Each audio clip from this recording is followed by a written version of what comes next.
வணக்கம் எல்லாருக்கும் வணக்கம். கஷ்கால வைரவி வைரவரப்பணம் சரணம் ஜெகன்மாதா புவனேஸ்வரி திருவி சரணம் கதேவகுல பண்டார வேதாச்சாரியா திருப்பாரமப்பணம் சரணம் காஷதியோகரி தோதிரு விநாராமணகுரி திருப்பாரமப்பணம் சரணம் பிரபம்ம சர்வம் வீரேஸ்வரி நரரி பாபாஜி திருடைய அப்பணம் சரணம் ஓம் ஸ்ரீம் கால வைரவாய் கடாச்சம் ஓம் ஐம் சௌன வீரேஸ்வரி ஓம் கிரிம் யோகபேஷபச்சம் சங்குரு வைரவாய் மங்களம் ஓம் ஸ்ரீம் கிருமை ஜெகன்மாதா பிதா பிரபம்ம சர்வம் வேதவேதவம் திருடைய அப்பணம் சரணம் ஓம் கிரி நமசிவாய வைரவ சிவம் திதி விஷ்ணு ததாவாரா நட்சத்திர விஷ்ணு தேவதா யோகசகரணம் ஸ்ரீ விஷ்ணு மாயா ஜகத்குரு குருபர்மா குரு விஷ்ணு குருதேவோ மகேஸ்வரா குரு சாட்சாத் பரபிரம்மா தஸ்மை ஸ்ரீ குருவே நமோ நம. ஜெயந்தி மங்களா மந்திரகாளி பத்ரகாளி கபாலி துர்கா சிவா சிவராத்திரி சுஹாசுதா நமஸ்துதி. இன்னைக்கு தேதி 23ஆம் தேதி, அதாவது 23ஆம் தேதி 5ஆம் மாதம் 2/2/2 சனிக்கிழமை காலை மணி ஒரு 12 மணி போல் ஒரு ஜெகன்மாதா ஸ்ரீ யோகமாய ஸ்ரீ புவனேஸ்வரி தேவி காட்சிகால பைரவியுடைய ஆன்மீக தகவல். போன வாட்டி நான் 141ஆம் சதஸில் இந்த ராசி பலனும் பொதுவான பலனை பற்றி நான் சொல்லியிருந்தேன். ஆனால் 12 ராசியை நாங்கள் வருஷத்துக்கு ஒரு முறை கண்டிப்பாக ராசி பலன் கண்டிப்பாக நாங்கள் சொல்லுவோம். ஏன்னா இந்த ஆண்டு பவ ஆண்டு ரொம்ப நல்ல ஆண்டு. ஏன்னா குரு பகவான் கடகராசியில் உச்சம் வர்றார். 21ஆம் வந்துட்டார். மிதுனத்துலேருந்து கடகராசிக்கு வந்துட்டால் ரொம்ப நல்ல ராசி. கடகத்துக்கு வரும்போது பூலோகம் ரொம்ப நல்லாயிருக்கும். பூலோகத்தை இனிமேல் சில பிரச்சனைகள்லாம் படிப்படியாக குறையும். எல்லாமே ஒரு பெருமூச்சு விட்டு ஒரு நிம்மதியை மேற்கொள்வாங்க. நிறைய பிரச்சனை இதுக்கு முன்னால் இருந்தாலும் குரு பகவான் எப்போ உச்சம் பெறாரோ அப்போ பூலோகம் ரொம்ப நல்லாயிருக்கும். அதே மாதிரி சிம்மராசி பூலோக ஜாதகம் சிம்மராசி நல்லா வலுவாக இருந்ததுன்னா நாட்டு ராஜாக்கள் பெரிய பணக்காரங்களுக்கு கொஞ்சம் நல்லாயிருக்கும். பொதுவான விதி இது, பொதுவான விதி. ஆனால் கடகராசி என்பது எல்லா ராசிக்கும் தாய் ராசி. அதில் குரு பகவான் உச்சம் பெறால இந்த ஆண்டு ஒரு வருஷம் குரு உச்சமாக இருப்பதால் ஒன்றும் நல்ல பலன் 12 ராசிக்கு நடக்கும். அது குறிப்பாக நான் சொல்லியிருந்தேன்.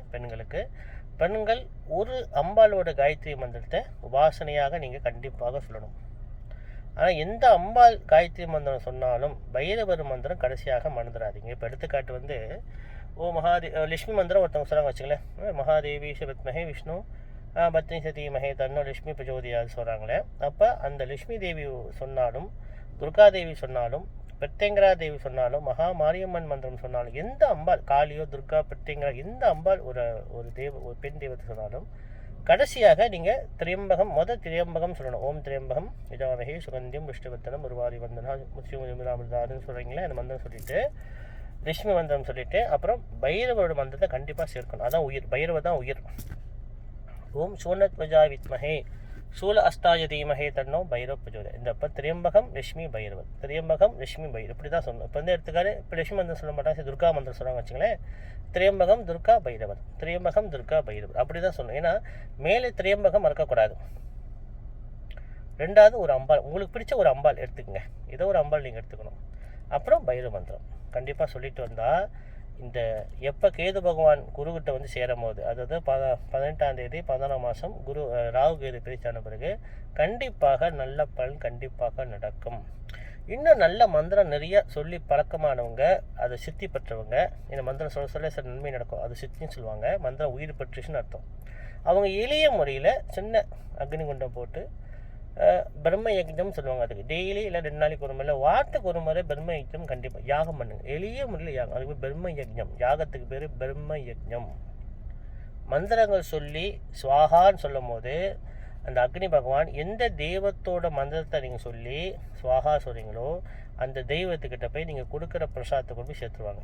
அது எளிய முறையில் செய்யலாம். அப்படின்னா ஏலக்காய், கிராம்பு, கொஞ்சம் சின்ன குண்டம் தானே, சின்ன குண்டம் இந்த கடையில் வச்சுருப்பாங்க. சிம்பிள் செஞ்சு வச்சுருக்க போங்க. முன்னால் சிம்பிள் அக்னி குண்டம் இல்லை, கிடைக்காது எங்களுக்கு. நாங்கள் தட்டில் 4 கல் வைத்து உள்ளுக்கு சாணம் போட்டோம், மண் போட்டோம், இந்த 4-5 குச்சி வச்சு எளிய முறையில் பிரம்மயஜ்ஞம் கண்டிப்பாக நாங்கள் செய்வோம். ஆனால் தர்பபில் கண்டிப்பாக வாங்கி வச்சுங்க. கடைசியாக திருப்பை சேர்க்கணும். திருப்பை சேர்த்தா உயிர், அந்த அக்னிக்கு உயிர். அப்போ நீங்கள் கண்டிப்பாக ஏன் சொல்கிறேன்னா, நீங்கள் செய்கிற இந்த பிரம்ம யஜ்ஞம், இந்த யாகம் உங்கள் குடும்ப நலனுக்காகவும் வருங்கால பிள்ளைங்க நலனுக்காக கண்டிப்பாக நல்லது நடக்கும். இறைவனை நம்பினவங்க யாருமே என்றைக்குமே கெட்டு போனதே இல்லை. நான் அடிக்கடி அதான் சொல்லுவேன். இறைவனை நம்புறீங்களா, யாருமே கெட்டு போகவே மாட்டாங்க.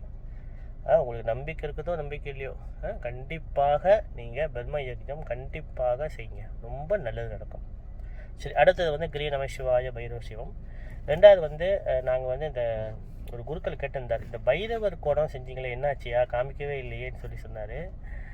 பைரவ குடம் நாங்கள் ஆர்டர் கொடுத்துட்டோம். போன வருஷம் 11ஆம் மாதம் போய் நானும் பைரவர் பக்தர் ஒருத்தர், ரொம்ப நல்ல மனுஷன், அவர் பேர் சொல்லக்கூடாது இல்லையா, அவர் பேர் சொல்லக்கூடாது. எங்கள் குரூப்பில் உள்ள புருஷோத்தமன் காசி கால பண்டார பைரவர் காட் பண்ணி சொல்லு, அவர் வந்து மாதம் என்கிட்ட ஹோமம் செய்வார். அப்போ அவருக்காக சரி பைரவர் குடம் செய்வோம்னு சொல்லி நாங்கள் போய் இந்தியாவில் போய் ஆர்டர் கொடுத்தோம். எப்படி நான் கண்டிப்பாக அதை காமிக்கிறேன். பைரவர் குடம் அது வந்து கண்டிப்பாக, ஏன்னா ஏன் அவர் அந்த பைரவ குடம் செஞ்சாருன்னா, ஒன்று நாங்கள் வந்து அவருக்கு மாதம் ஹோமம் செய்வோம். அப்போ அந்த பைரவ குடம் செஞ்சால் ஒரு கும்பம் வச்சாலே போதும், வேலை செய்யும். எப்படின்னா மேலே வந்து சுரண பைரவர் வைத்து, நடுவில் வந்து வடுகநாத பைரவ ஸ்தாபனம் பண்ணி, கீழே அந்த குடத்திலே ஓம் கிரீம் நம சிவாய பைரவ சிவம் சொல்லி எழுதி, சுற்றி 8 லிங்கங்கள் 8 லிங்கம் வைத்து, நந்தீஸ்வரர் வச்சு, தாமிரப்பூ வச்சு இது வந்து செய்வது. அதாவது ஒரு 5 லிட்டர் குடத்தில் வந்து இந்த அக்னி குண்டம் இல்லை, இந்த பைரவர் குடம் ஓர கொடுத்துடும். அவங்க பாதி செஞ்சுட்டாங்க. பாதி முழுமையாக முடித்தோடனே கண்டிப்பாக நான் வந்து எல்லாத்தையும் காமிச்சேன்னா, வருங்காலத்தில் இப்போ பைரவ வழிபாடு கொஞ்சம் இதாக இருக்குது, கொஞ்சம் மக்களுக்கு இன்னும் பிரபலம் இல்லை. வருங்காலத்தில் கண்டிப்பாக பைரவ வழிபாடு சிறப்பாக வரும். அப்போ எல்லோரும் இந்த பைரவ குடம் எப்படி செய்வதுன்னு தெரிஞ்சுக்கிட்டாங்கன்னா, இப்போ இங்கேயே நீங்கள் வந்து பெரிய பெரிய இதில் வந்து நீங்கள் ஆர்டர் போடணும். அப்போ வந்து இந்த குத்துவிளக்கு கடை, சாமி கடை எல்லாம் இருக்குல்ல, அந்த மாதிரி கடையில் நீங்கள் போய்ட்டு கண்டிப்பாக இந்த பைரவ குடத்தை காமிச்சு நீங்கள் ஆர்டர் கொடுத்தா அவங்க கண்டிப்பாக செஞ்சு கொடுப்பாங்க. ஏன்னா மக்களுக்கு அறியாமை தான், மக்களுக்கு தெரிஞ்சிச்சு சொன்னால், ஒரு வழிபாடு மக்களுக்கு தெரிஞ்சிச்சுன்னா கண்டிப்பாக அவங்க செய்வப்ப. இந்த வெங்கலத்தில் நாங்கள் செய்கிற அந்த குடம் வந்து வைப்ரேஷன் அதிகம். இந்த வெங்கலத்தில் செய்யப்பட்ட அக்னி அந்த குடம், அந்த பைரவ குடம் வந்து உண்மையிலே வந்து ரொம்ப சிறப்பான ஒரு அமைப்பு. நம்ம சொல்லி அந்த எப்படின்னா தேங்காய் வைக்க மாட்டோம், அந்த மூடிக்கு மேலே மீத்தி மேலே சங்கோ, தேங்காய் பதில் வரும்படி சங்கோ இல்லை மற்ற பொருட்கள் நாங்கள் வைக்கும் போது வைத்து அந்த அந்த கும்பத்துக்கு நாங்கள் ஆவாகனம் பண்ணி மந்திரம் சொல்லும் போது அற்புதமான பலன் கண்டிப்பாக நடக்கும். கண்டிப்பாக நாங்கள் அந்த குடத்தை குத்தலுக்கு நாங்கள் செஞ்சுட்டோம். என்ன ஆர்டர் கொடுத்தோன்னா 3 குடம் கொடுத்தோம். 2 சின்ன குடம், 1 பெரிய குடம். அது பெரிய குடம் வந்து ஹோமத்துக்கு பயன்படுத்துவோம். வருஷத்துக்கு ஒரு முறை நாங்கள் மிகப்பெரிய எங்களோட சத்துவன் காசி கால பண்டார பைரவர் காட் மலேசியா உள்ளவங்க வந்து 100 பேர் இருக்கிறோம். நாங்கள் சேர்ந்து ஒரு கோயில் தேர்ந்தெடுத்து அதில் யாகம் செய்வோம், பெரிய யாகம். அப்போ அந்த யாகத்துக்கு அந்த பைரவர் குடத்தை பயன்படுத்தணும் ஒரு ஆசை. அவங்க செஞ்சிட்ருக்காங்க, கண்டிப்பாக நான் வந்து காமிப்பேன். அப்புறம் வந்து அவரே அந்த குருக்களே கேட்டிருந்தார் என்கிட்ட, எப்படின்னா ஐயா பைரவருடைய குடம் நீங்கள் செஞ்சுட்டீங்க, பைரவர் குண்டம் இருக்குதா, அக்னி குண்டம் உண்டு.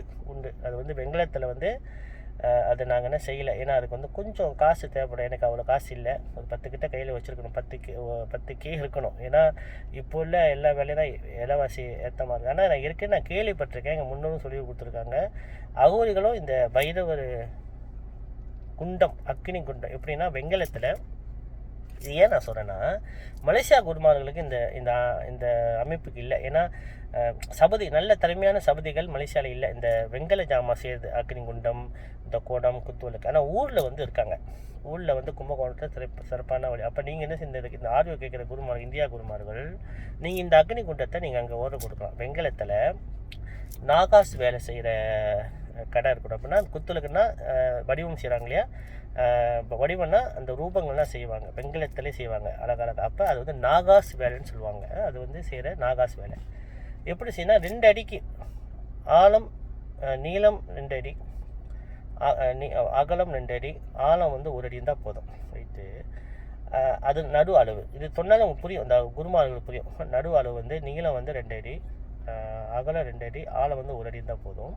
அந்த கும்பம் அந்த வந்து எடுக்கிறது வைக்கிறது.